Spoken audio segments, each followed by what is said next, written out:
Assalamualaikum warahmatullahi wabarakatuh. Kami dari kelompok 3 akan mempresentasikan hasil diskusi makalah kami yang berjudul Hak dan Kedudukan Tersangka dan Terdakwa serta Bantuan Hukum. Sebelumnya, kami perkenalkan anggota kelompok, ada Hezi Silviani, Afidah Nur Islamiyah, dan Diana Putri. Materi yang pertama akan dijelaskan oleh Afidah Nur Islamiyah. Materi yang kedua akan dijelaskan oleh Diana Putri, dan materi yang ketiga akan dijelaskan oleh saya sendiri, Hezi Silviani. Materi yang pertama yaitu hak tersangka dan terdakwa. Hak tersangka berdasarkan ketentuan pasal 1 ayat 14 Undang-Undang Nomor 8 Tahun 1981 tentang KUHP menyebutkan bahwa tersangka adalah seorang yang karena perbuatannya atau keadaannya berdasarkan bukti permulaan patut diduga sebagai pelaku tindak pidana.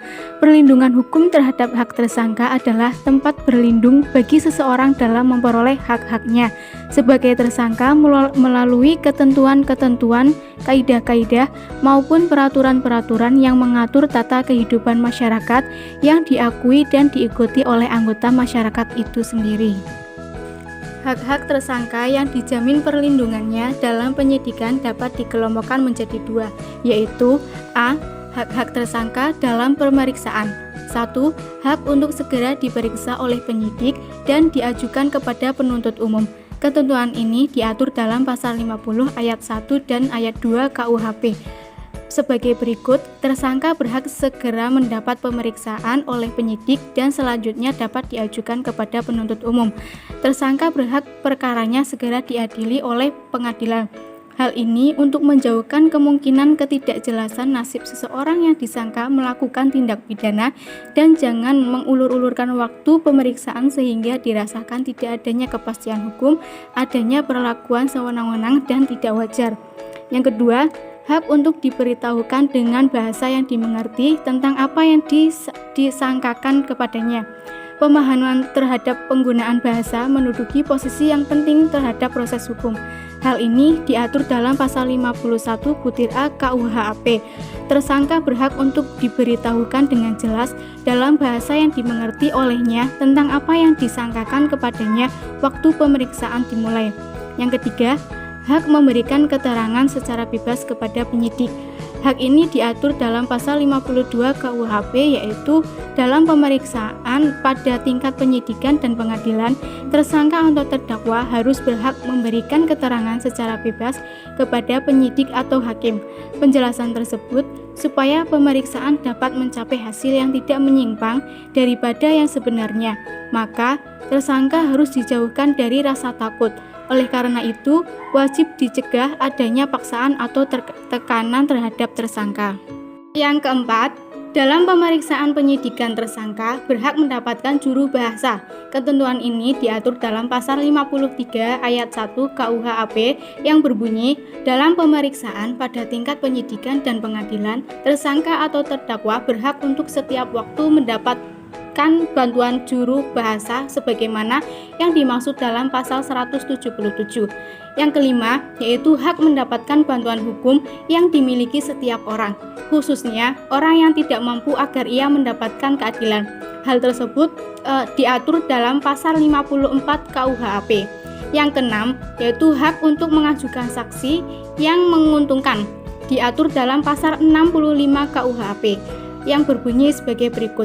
Tersangka atau terdakwa berhak untuk mengusahakan diri mengajukan saksi atau seseorang yang memiliki keahlian khusus guna memberikan keterangan yang menguntungkan bagi dirinya. Yang selanjutnya yaitu hak-hak tersangka dalam penahanan. 1.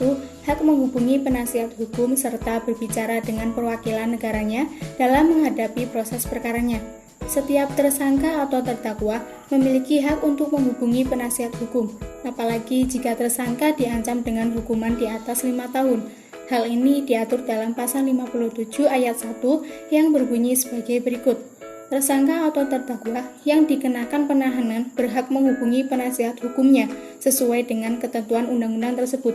Yang kedua, hak menghubungi dan menerima kunjungan dari pihak yang mempunyai hubungan kekeluargaan atau lainnya dengan tersangka atau terdakwa guna mendapat jaminan bagi penahanan ataupun untuk mendapat bantuan hukum. Seorang tersangka atau terdakwa memerlukan motivator atau teman dalam menghadapi kasusnya. Pada umumnya, keluargalah teman terbaik untuk dijadikan teman curhat untuk sekedar bermusyawarah dalam mencari jalan terbaik. Ketentuan hak menerima kunjungan keluarga ini diatur dalam pasal 60 dan 61 KUHP sebagai berikut. Pasal 60 yang berbunyi mempunyai hubungan kekeluargaan atau lainnya dengan tersangka atau terdakwa guna mendapatkan jaminan bagi penangguhan penahanan ataupun untuk usaha mendapatkan bantuan hukum. Yang ketiga, hak untuk mengirim dan menerima surat dari penasihat hukumnya dan keluarganya setiap diperlukan olehnya atau oleh tersangka. Dengan hal ini, meskipun terdakwa atau tersangka dikekang kebebasannya dalam berinteraksi dengan dunia luar, tetapi tersangka atau terdakwa masih memiliki hak untuk berkomunikasi dengan bebas melalui surat. Ia berhak untuk menerima dan mengirim surat sesuai dengan ketentuan sebagai berikut. Tersangka atau terdakwa berhak mengirim surat kepada penasihat hukumnya dan menerima surat dari penasihat hukumnya dan anggota keluarganya setiap kali yang diperlukan olehnya. Untuk keperluan itu, bagi tersangka atau terdakwa disediakan alat tulis-menulis. Yang keempat, hak menuntut ganti kerugian dan rehabilitas. Tersangka atau terdakwa berhak menuntut ganti kerugian dan rehabilitasi sebagaimana diatur dalam pasal 68 KUHP. Rehabilitasi adalah hak seorang untuk mendapat pemulihan haknya dalam kemampuan, kedudukan, dan harkat serta martabatnya yang diberikan pada tingkat penyidikan dan penuntutan. Rehabilitasi dalam proses perkara pidana lebih memberikan makna pemulihan nama baik. Pasal 97 ayat 1 KUHP secara tegas mengatur hak bagi yang bersangkutan untuk memperoleh rehabilitasi yang berbunyi sebagai berikut. Seorang berhak memperoleh rehabilitasi apabila oleh pengadilan diputus bebas atau diputus lepas dan segala tuntutan hukum yang putusannya telah mempunyai ketentuan hukum tetap. Hak terdakwa. Pada dasarnya, bahwa setiap persidangan perkara, terdakwa harus hadir di muka persidangan dan pemeriksaan harus dilakukan dengan lisan, menggunakan bahasa yang baik dan mudah dipahami oleh terdakwa. Dalam pelaksanaan persidangan di pengadilan negeri, terdakwa mempunyai hak-hak sebagai berikut. 1. Hak untuk mengajukan pembelaan. 2. Hak untuk melakukan upaya hukum banding terhadap putusan pengadilan negeri. 3. Hak untuk menyangkal isi dakwaan dengan mengajukan alibinya pada waktu terjadinya tindak pidana terdakwa berada di tempat lain. 4. Hak untuk didampingi oleh seorang penasihat hukum. 5. Hak untuk meminta kepada majelis hakim untuk menghadirkan saksi-saksi yang meringankan terdakwa. 7. Hak untuk mengajukan duplik, yaitu perlawanan terakhir bagi terdakwa sebelum hakim membacakan putusannya. Materi yang kedua yaitu bantuan hukum dalam hukum acara pidana. Pada pasal 3 ayat 2, Undang-Undang HAM menentukan bahwa masing-masing orang berhak atas perlindungan, jaminan, pengakuan, perlakuan hukum secara adil dan mendapat kepastian secara hukum, dan pelaksanaan tidak diskriminatif di depan hukum. Ketentuan ini dipertegas dalam pasal 5 ayat 2 yang menentukan bahwa setiap orang berhak mendapat bantuan hukum dan perlindungan yang adil dari pengadilan yang objektif dan tidak berpihak. Hak seseorang untuk memperoleh bantuan hukum juga dapat dilihat dalam ketentuan pasal 56 Undang-Undang Kekuasaan Kehakiman yang mengatur bahwa 1. Setiap orang yang tersangkut perkara berhak memperoleh bantuan hukum. 2. Negara menanggung biaya perkara bagi pencari keadilan yang tidak mampu. Aturan mengenai bantuan hukum secara hukum terdapat pada pasal 54 KUHP mengatur bantuan hukum bagi terdakwa atau terpidana diberikan oleh penasehat hukum di setiap tahapan pemeriksaan yang didasarkan ketentuan KUHP. Untuk kepentingan pembelaan merupakan hak daripada pelaku pidana. Berdasarkan pada ketentuan tersebut, ditegaskan bahwa sudah dapat memberikan bantuan secara hukum selama waktu serta pada saat tahapan penyidikan pada tersangka. Materi yang ketiga, mengenai terpidana dan narapidana saat menjalani hukuman hingga bebas dan kembali ke masyarakat. Berdasarkan Undang-Undang Republik Indonesia Nomor 12 Tahun 1995 tentang Pemasyarakatan Pasal 1 Ayat 7, menentukan bahwa narapidana adalah terpidana yang menjalani pidana hingga kemerdekaan di rumah tahanan atau lembaga pemasyarakatan. Jadi narapidana itu adalah seseorang yang melakukan tindak kejahatan dan telah menjalani persidangan, serta telah divonis hukuman pidana dan ditempatkan dalam suatu bangunan yang disebut dengan rumah tahanan atau penjara.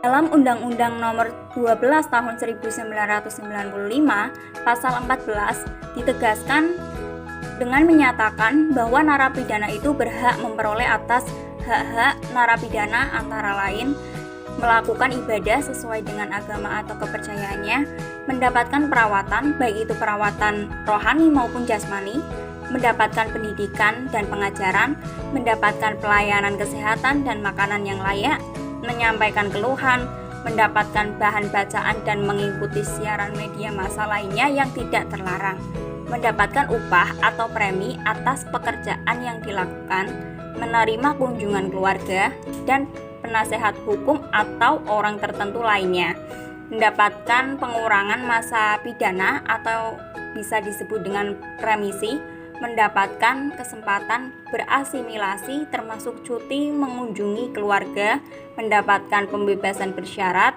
mendapatkan cuti menjelang bebas, dan mendapatkan hak-hak lain sesuai dengan peraturan perundang-undangan yang berlaku.